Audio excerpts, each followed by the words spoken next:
So, I mean, you know, wrapping that up as far as debt goes, I mean, you guys can see, I mean, there's a tremendous number of ways or methods that you can actually get capital to make sure you feed your business. And I just want to make sure that, you know, as I get ready to step down here, I want to make sure you guys just realize how important capital is to a business.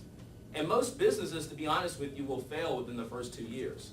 About 2/3 of all businesses created normally fail in the first 2 years.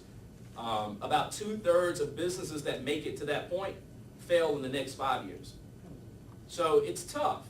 It's tough being out there, and it can be even tougher when your business is obviously starving of capital. One thing I want to make sure I leave you with, everybody sees what's going on in the market. Everybody sees what's going on with the housing market. Everybody sees what's going on with the capital market. So I want to talk a little bit about that, and because I know everybody's wondering, are we in recession? Are we going to recession? What's going to happen in 2008, and what do I need to do to navigate that? Well, last summer, we had a huge issue in the capital markets when a number of conduits realized that some of the paper they were holding was securitized by subprime mortgages. And essentially what happened is we have conduits, and what these conduits do is they issue commercial paper into the money markets. Commercial paper matures every 30 to 45 days. Maximum maturity is normally a year. So what they would do is they would issue commercial paper. So I may give a note to Heather. Heather gives me some money. I use Heather's money to basically go out and buy CDOs, and I hold on to those CDOs for long term. So already there, in case you missed it, that was a big no-no. You don't use short-term money to fund a long-term need. And it works okay when the money markets are liquid. And you can keep going back to Heather and saying, Heather, I need to renew this note. Can you give me some more money? Can you give me some more money? Well, when the money markets dry up and I can't renew my funding, I've got to fire sell my assets that are on my balance sheet in order to raise funding. And that's what started to happen last summer. A lot of investors realized that these mortgages were getting marked down, and they started to say, hey, we're not giving you guys any more money. So they started to have to mark these assets down, and that's sort of what caused the crash of the market that we had last summer, and we're still feeling that all throughout the market. I mean, credit is a lot tighter. Residential mortgage companies have been going out of business left and right. We have a number of foreclosures that are on the market. But we will make it through this. This is not the worst crisis that we've ever seen. A lot of people like to compare this to the savings and loan crisis. And I'm going to tell you, I wasn't even living during the savings and loan crisis. But, you know, I can research just like anyone else. And when I look back at the savings and loan crisis and what drove that, it was really an overcapacity of properties. We had allowed our developers to go rampant and build too much real estate. And we had to work that down. What we have right now is not overcapacity. It's over leverage. Too much easy money. We had a lot of easy credit. So we have a hangover from easy credit. Working down over leveraging is a lot easier than working down over capacity. So I think we'll be fine there. The other thing to keep in mind is that you read all the stats and you hear about the declines that we've seen in the housing market month over month. Well, housing, even when housing's doing good, it only contributes about 3 to 6% to GDP. Consumer spending or consumption actually contributes 2/3 to GDP. So that's really where we've got to focus our attention at, is consumption. But the housing market has just been getting hit so hard since 2006.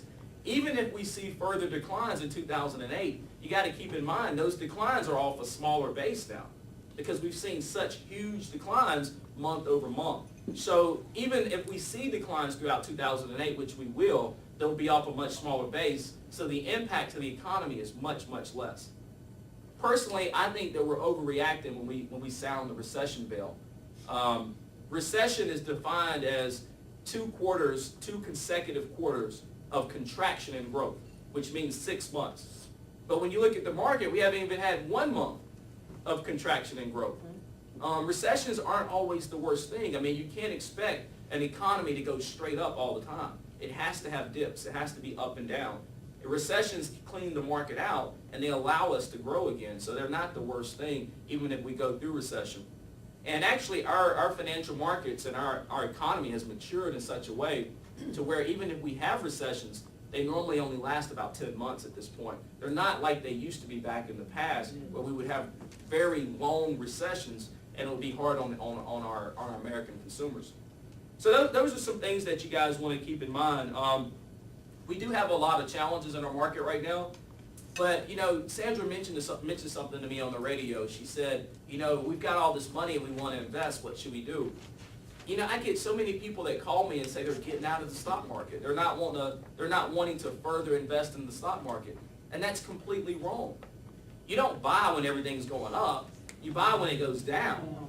And that's when you buy, and you sell when it's up. So what you see in the market right now, when you look at companies that are off their highs 30, 40%, they represent buying opportunities. So let me put it in you guys' words here. We got a room full of ladies, so let me use this analogy. I use this analogy often. You go to the mall. You see that nice coat that you like, right? You've been wanting that coat for months at a time. Finally, you go to the mall that one weekend and that coat is 50% off. What do?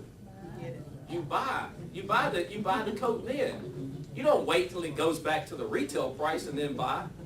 It's the same way when you buy companies. You buy companies just like you buy clothes at the mall. You wait for them to go on sale.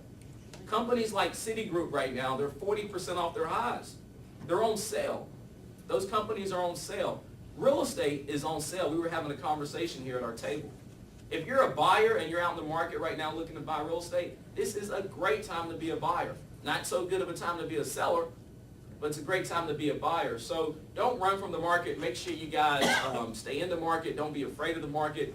And also, I want to say in conclusion, I just thank all of you guys for obviously inviting me here. But most importantly, I thank all of you guys for being willing to take on the risk of being a small business owner.